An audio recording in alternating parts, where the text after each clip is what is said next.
I work at the Daily Telegraph. My official title here is Associate Editor. My day-to-day job is primarily being the opinion editor for the paper.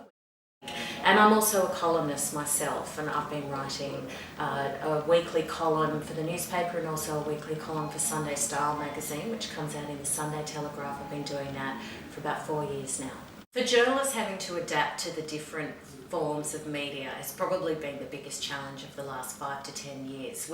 Once you worked in print, you were a newspaper journalist or a magazine journalist, or you were a TV journalist, or you worked in radio, and it was pretty rare for those lines to be blurred. There's always been examples, but we've really seen the blurring of the lines intensify over the last 5 to 10 years. I've been at the Daily Telegraph for 9 years, and the change in that time in what is expected of a modern journalist has been absolutely phenomenal, and probably what I've seen in 9 years in this newsroom might have been something that journalists haven't seen for 20 years. Some people have said that the emergence of online journalism has probably been the biggest revolution in a print newsroom from when they introduced computers. People like me, like I say, 20 years ago, if I'd been a newspaper journalist, probably just would have written my stories and my columns and gone home.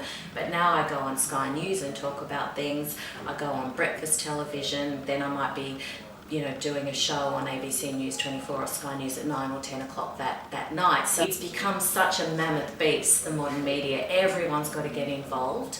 And the old days of thinking that you could maybe turn up in a shirt and no one's really going to look at you. Unfortunately, no, you've got to have a bit of makeup on now because you might be on camera at any time. My approach as a columnist is probably to provide an alternative point of view, something that maybe I feel other areas of the paper or the columnists aren't necessarily addressing. For example, I often speak when Julia Gillard was Prime Minister, and we all know that was a very fraught time in federal politics in this country. And obviously the fact that she was our first female Prime Minister, whatever people thought of her policies, it was a time of the misogyny speech and the so-called gender wars. So that was something that I wrote about very early on, as far back as July 2010, which was the month after she was made leader of the ALP and they deposed Kevin Rudd.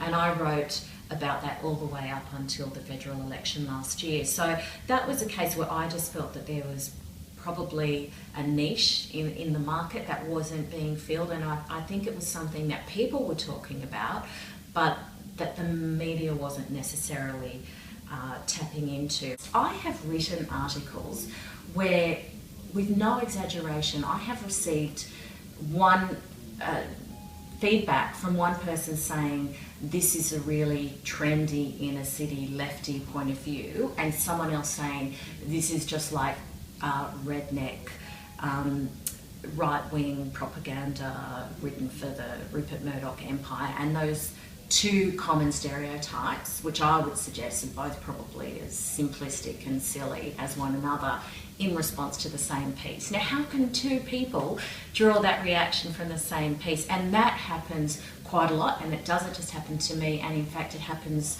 all the time on TV as well. Oh yes, I think every journalist has got times where they struggle with the ethics of a story, and I think ethics is one thing, because most of us are fairly fortunate that if we know if a story is ethically wrong, that we shouldn't proceed with it. I have worked as a film and television writer, so I've interviewed a lot of celebrities over the years, and there's a whole celebrity machine. They're surrounded by an entourage and publicists, and they only want you to write the good stuff.